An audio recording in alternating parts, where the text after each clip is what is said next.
of a request, and the request is rejected on the basis of budget cuts. It's a different thing, that one, from what we're discussing. We are saying the minister, the CFO, made comments declining or rejecting a request by the PKTT people for a budget. And the reasoning behind the CFO's rejection is not on the basis of the directives, but it's on the basis that the department has suffered again budget cuts, just like any other department that is suffering from budget cuts. So that's why I'm asking.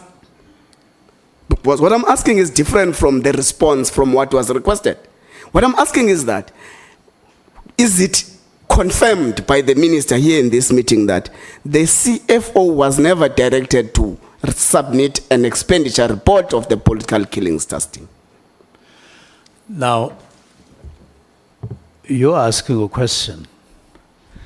I am responding. And I would want to respectfully suggest that I be allowed to respond the way I need to, just like you ask the question the way you need to. So my response is that I considered a number of issues in relation to the budget, overall budget of SAPS, and the constraints that we are experiencing. Two, I consider the demands on the budget around particular specific areas, by the way, including even the forensic labs that we don't have. I considered all those matters. The fact that Treasury is not in a position to give you more money as you would have loved.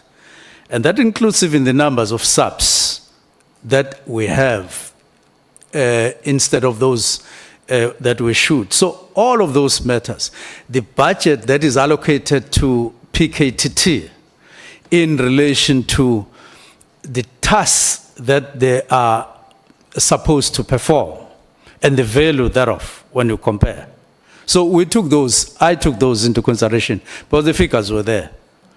Now, I then conclude, so I don't want an impression to be created that when I wrote, I only had one factor, and so on. But out of all those things, then wrote the letter. Now, I'm giving you the context. But if you then ask me a narrowed question that says, before you wrote the letter on the 31st of December, did you call the CFO? I would say no, I didn't call her.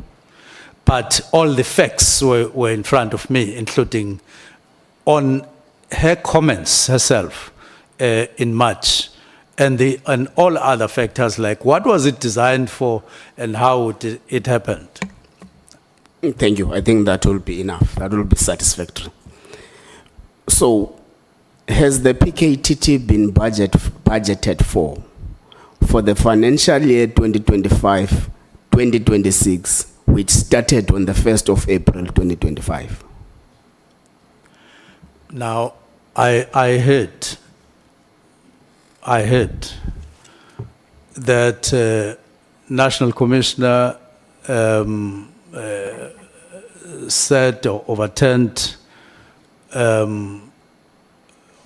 what CFO had said in March 2024, which I'm made to understand that she also made comments in 2025 about concerns in terms of monetary value, and that money has been provided. The last time I was aware was that National Commissioner was still going to consider the requested budget for 2025-2026.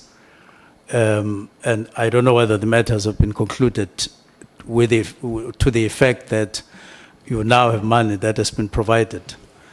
If so, I would still say that is money, in my view, that should be or could have been optimized and should be optimized along other areas that we now need, especially when in March this year, we have one fresh case of political killing in KZN. But you still budget the same as you would have done when there were 18 incidents or even 50-something incidents. So you would differentiate, you would adjust your budget. You would adjust your use of resources in a responsible way from where I sit, and that's my central argument. Okay.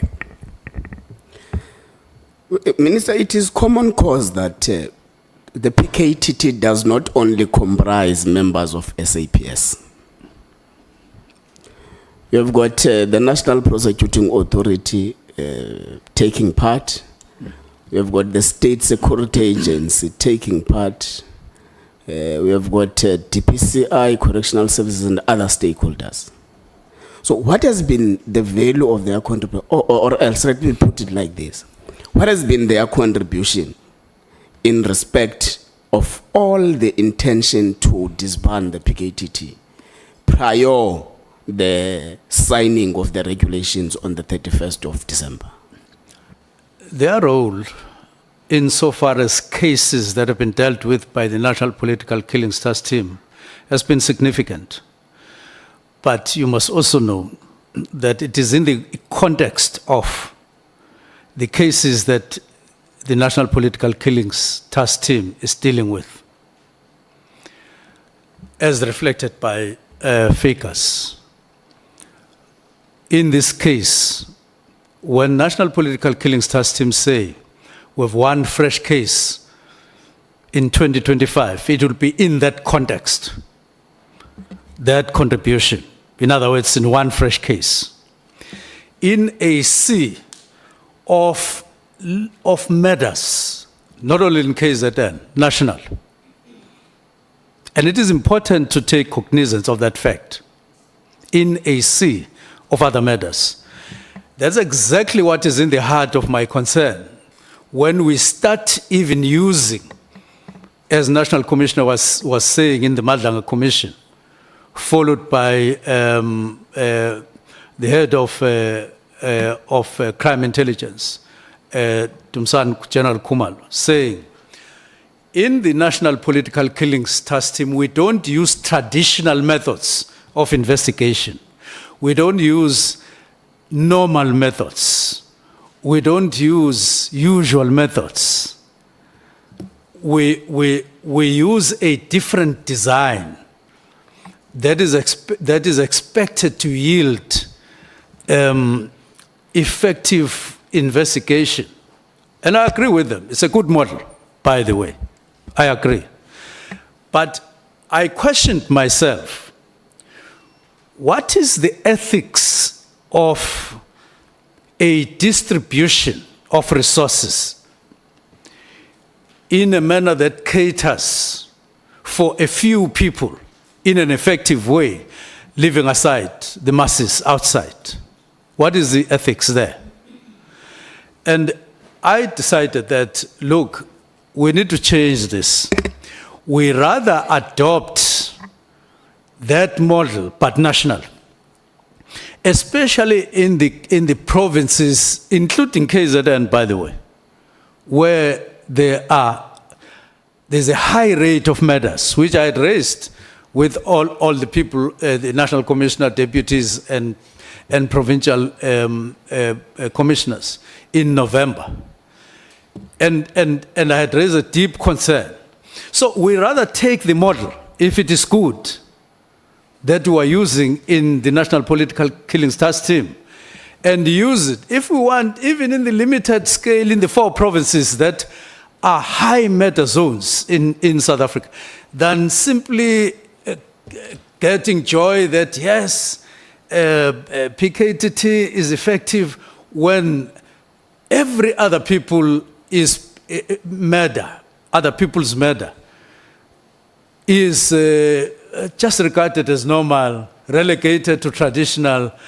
I wouldn't want to believe that that is part of my responsibility.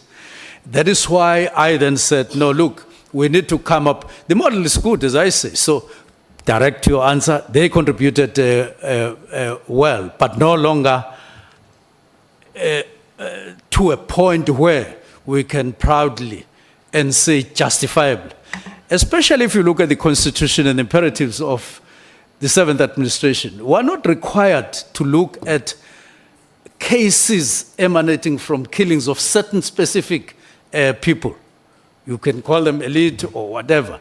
We are required to be interested in everybody. So you can't keep things as normal as they are. You've got to wake up, and you've got to wake up to the imperatives of this administration and behave accordingly. Thank you. A second last short question. A person that goes by the name of Mary De Haas writes a complaint to name you. of? Mary De Haas. Okay. Writes a complaint to you and sends it on the 31st of October, complaining about the continued existence of the PKTT and how she thinks that the police service must be restructured. On the 31st of December, the same year, you write directives. Has Mary De Haas influenced your decision? Firstly, I must correct that impression that the only concerns that I had dealt with at the time of writing the letter of the 31st was those of Mary De Haas. I have gone through, to all the corners of the Republic. And formally, I only had not gone to the Free State and the Northwest and Northern Cape, but I had gone to all other provinces. It shouldn't be just because other people and all the people that I saw couldn't write emails, which De Haas could do, then they must be taken for granted. And their voices must not be heard, or they must be ignored or suppressed. It is absolutely not true that the only voice that I took into consideration was those of the emails that came from Mary De Haas, and therefore she has a decisive influence on me. It is not the case. What about people that I've been listening to all over complaining? Including here, at one point I listened to a group of 30 people here. Our time is running out. Time is up. It's running out. We must break. I think I can take it, Chair. Has Professor Mary De Haas influenced you? Yeah. Did Mary De Haas Influence your decision. Not at all. Thank Okay. you so much. Not at all. The last one. I wanted to make you The last one, clear. Chair. Not at all. Just the last short one, Chair. The Premier of Gauteng, Mr. Panyaza Al-Sofi, Yes. wants his own political killing system in Gauteng. Are you going to give him? Now, I've heard that through the media, but it's a case of the need for engagement because of the experience practically that we've acquired. That the unit, I believe, that the unit called organized crime, as demonstrated in the 3 cases, Okay. is quite effective. I wouldn't, in my engagement that I may have with Premier Panyaza, Okay. agree along those lines. That's fine. Thank you very much. Thank you. Thank you, Chair. Honorable Panyaza, members, thank you so much. We are breaking for 1 hour. And